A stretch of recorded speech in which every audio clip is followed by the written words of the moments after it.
Bonjour les amis, j'espère que vous allez bien, que vous avez la forme que vous avez. La patate, très heureux de vous retrouver pour cette vidéo Breaking News de ce lundi 3 février 2025. Et j'ai envie de vous dire, bonne journée. Regarde-moi ça, cette nuit, carnage complet. Ça a été un crash équivalent au Covid. Il y a eu plus de liquidations sur le marché crypto que lors du crash Covid et lors du crash de FTX. Donc ça te dit la violence, hein. On a Bitcoin qui a fait dans les moins 8, Ethereum qui a fait quasi moins 30, XRP plus que moins 30, Solana moins 16, BNB moins 20, Doge moins 30. Il y a plein de moins 30 qui ont circulé. Donc là, tu es sur une purge de chez purge totale. C'est pour ça que bon, il y a plus de 2 milliards de liquidation. C'est pire que le crash Covid et le FTX. Donc tu imagines, ça rigole pas. Alors, certains qui aiment en profiter... Je me permets de montrer ça sur le canal VIP de trading. C'était déjà aux 102 000 $. J'avais posté ça, pas parce que je suis devin, pas parce que je suis champion du monde, seulement parce que la structure lui disait impulsion, running de continuation pour la descente. Et donc finalement, sur le canal VIP, on est beaucoup à être en short depuis les 102 000 $.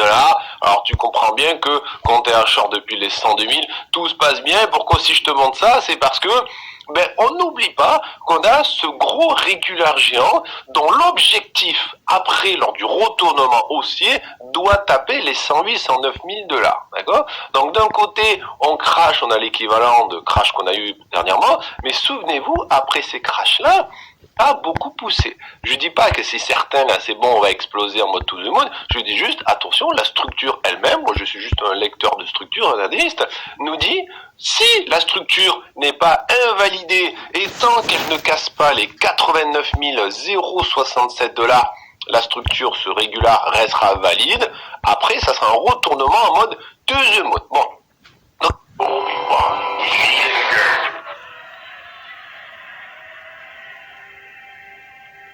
Bon. Donc qu'est-ce qui s'est passé? On va revenir, c'est Trump qui a ouvert cette guerre commerciale, hein, et donc les bitcoins et les crypto-monnaies a plongé. Donc le 1er février, Trump a dit, bon, tarif douanier, on augmente ça, 25% au Canada, 25% pour le Mexique, 10% pour la Chine, qui prendront effet demain, d'accord? Aujourd'hui, les marchés chinois sont nouvel an, c'est férié, donc ils sont pas là. Et donc le marché, qu'est-ce qu'il fait? Pourquoi il fait ce gros rouge? Alors attention, c'est pas que le marché crypto qui fait du rouge, hein, c'est tous les marchés financiers. À l'ouverture de Wall Street à 15h30, ça a piqué aussi. Bon. Et donc, c'est tout simplement les marchés financiers qui réévaluent le risque de guerre commerciale. N'oublie pas qu'un marché... Bonjour les amis. Et là, Donald Trump a dit qu'il allait tirer vers du rouge ce lundi 7 avril. Tu te réveilles maintenant que toute la journée tu étais là en train de regarder les petits papillons, les petites fleurs, crois-moi que là t'as loupé l'enfer, les flammes de l'enfer intersidéral et cosmique. C'était le trou noir, on a été aspiré vers du rouge tellement fuchsia qu'on a tous bronzé de 40 000 degrés.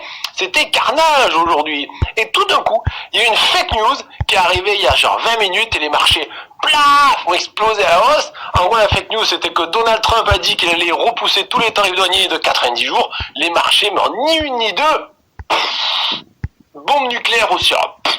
Comme ça. Et il y a 10 minutes, la news a été démentie. Et les marchés recorrigent, mais pas autant que la montée, tu vois. Donc, comme quoi, une bonne petite grosse fake news, là, relayée par tout le monde, et moi le premier, j'ai relayé ça sur les réseaux sociaux parce que tout le monde en a parlé, les plus gros journaux crypto ont relayé toute la news, donc moi aussi, tu sais quoi. Bon. Et finalement, tout ça, pouf, ça fait exploser les marchés qui finalement sont pas si atroces que ça. Donc l'atrocité c'était tout à l'heure, mais grâce à la fake news, c'est moins atroce. Alors le marché est quand même dans l'extrême peur, regarde, on est revenu dans l'extrême peur. Hier on était dans la peur, on était à 27 ici sur les crypto and green index, on était là, et là on a perdu 10 points. Là, oui, c'était pas Julie, entre hier et aujourd'hui, c'est entre hier soir et ce matin, le marché crypto, c'était ben 100. Marché tradit aussi, et finalement avec la fake news, ça va bien. Donc Bitcoin aujourd'hui, là, 72, je dis, qu'est-ce qui se passe là? Attendez, j'ai vu des flammes de partout, et les flammes ont toutes disparu, là. Bon, donc ça à peu près, les altcoins, tu vois que t'as un peu de vert, c'est un petit peu mitigé, mais c'est pas le carnage qu'il y avait tout à l'heure, parce qu'on a pris cher. Regarde-moi la bougie sur Total 3 des altcoins, c'est carnage parti. Ça veut dire que la bougie ici du top 125 a pris un petit moins 10%, moins 10% a été ravalé, je rigole rigole pas, regarde-moi ça. C'est-à-dire que là, il y a 1 heure, 2 heures à la louche, hein, on était à moins de 10% sur l'ensemble des altcoins du top 125. Et ça veut dire que certains étaient à moins 20, d'autres qui étaient à moins 5, tu veux. C'est l'idée. Et là, en l'espace de 30 minutes, allez, 1 heure, et je compte large, on a fait un plus 10%. Grâce à la fake news. Et donc là, une fake news a été démentie, mais finalement, les investisseurs, ils font, va un culo che cura les camarades, elle m'a fait dire plein de romans comme ça en pleine langue que je connais pas, et puis bon, ils revendent pas. Si t'as racheté à cause de la fake news, bah, tu vas pas revendre derrière, au bout d'un moment, bon ben voilà. Donc, c'est assez marrant, et donc c'est plutôt fake news, mais genre voilà, on est content. Donc hier, dimanche, ça a fini dans un carnage parce que on a le total qui a fait moins 10, et ce matin on se retapait en moins 10, tu vois. Donc oui, sachant que la moyenne mobile de 200 weekly du total, qui est quand même un des plus gros supports qu'on attend, est juste en dessous. Donc pour l'instant on a échappé belle. Par contre attention, les bears sont toujours là, il y a toujours du momentum. Il n'y a pas de divergence haussière pour l'instant, il n'y a rien, non, il n'y a pas de divergence. Donc là, est-ce qu'on va faire un petit tour sur la zone de survente? Est-ce qu'on peut encore faire un peu de rouge? Pourquoi pas? Est-ce qu'on peut chercher la 200 weekly? Pourquoi pas? Bon, donc il y a quand même des bonnes news dans tout ça, c'est que ça y est, la structure a été validée. Rappelez-vous, cette structure, je crois que j'en parle tous les jours depuis je ne sais pas combien de semaines, parce que voilà, parce que simplement la structure, on a eu la A, on a eu la B, on a eu la C. Maintenant, la question que tu as envie de me poser, là, qui te démange les lèvres, là, hein, et de me poser, c'est venir, Foufi, t'es plutôt pain au chocolat ou chocolatine? Non, c'est pas ces questions-là. Foufi, est-ce que ça y est, la vague, le regular flat, il est fini, la vague c'est fini, et on repart to the moon maintenant?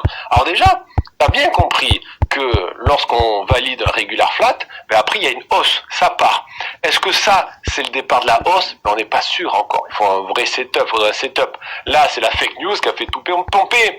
Si jamais on commence à avoir un petit canal baissier qui se fait comme ça et que ça pousse, là oui c'est bon.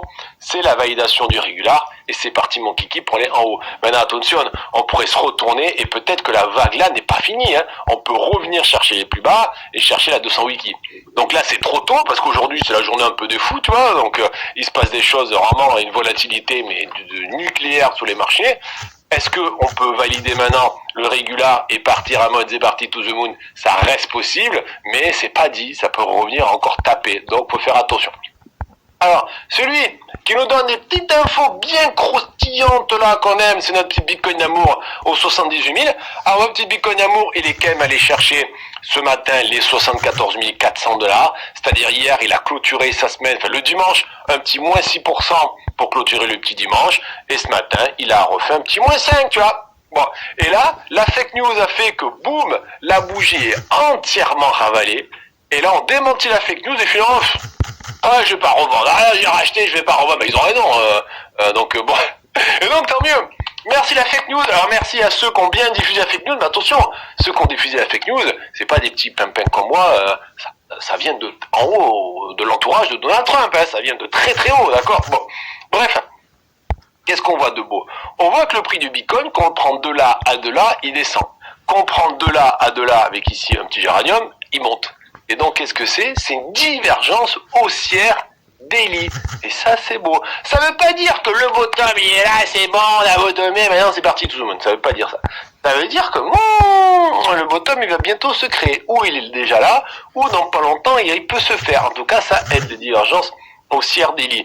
Pour l'instant, les bears ont toujours momentum, fait attention. On fait aussi attention que le Bitcoin est toujours à l'extérieur des bandes inférieures, de sa bande inférieure Bollinger 78 972. Donc rien nous dit que Bitcoin d'amour, il va pas demain après-demain dans la semaine retester le bas de la mèche 74 000. N'oubliez pas, les grosses méchouilles sont très souvent retestées.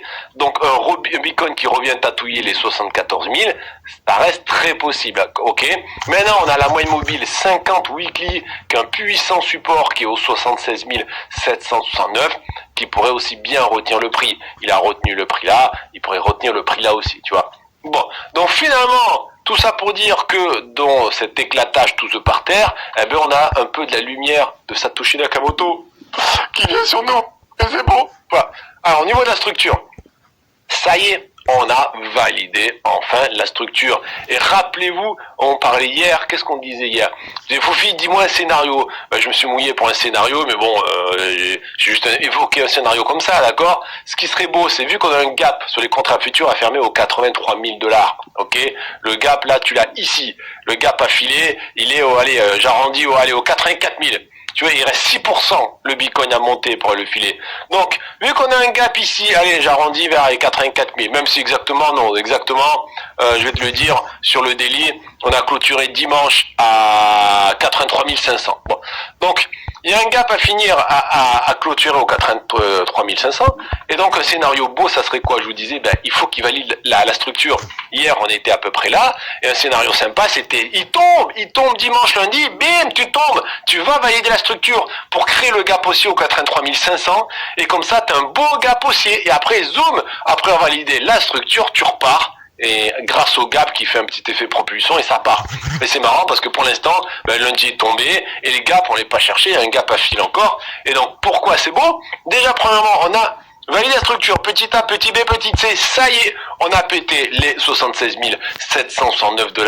Ça fait des semaines et des semaines et des semaines que la structure nous dit, ben, vu qu'on n'est pas allé au 92, on va aller au 76 000, c'est exactement ce qu'il a fait. Maintenant la question que tu te poses c'est, ok, est-ce que la structure elle est finie là, ça y est? Vu qu'on a pété le plus bas et ça repart, ben pour l'instant on n'en sait rien. On n'a pas un gros setup, on n'a pas une belle structure de retournement, on n'a pas une petite structure de retournement ici. Qu'est-ce qui peut être une petite structure de retournement? Là, si on commence à voir un canal baissier se faire, la zigzag, boum, ça a pété. Si jamais il revient tester ici les 74 qui zigzag comme ça sur un canal baissier, ok, ça sera une fin de structure, ça a pété. Donc là, c'était la bourse, il va sûrement un peu en prendre. Donc je pense que, les amis, pour cette petite mise à jour, soyez prudents, courage, on est tous ensemble. Je vous fais des bisous et on se dit à demain, bye bye.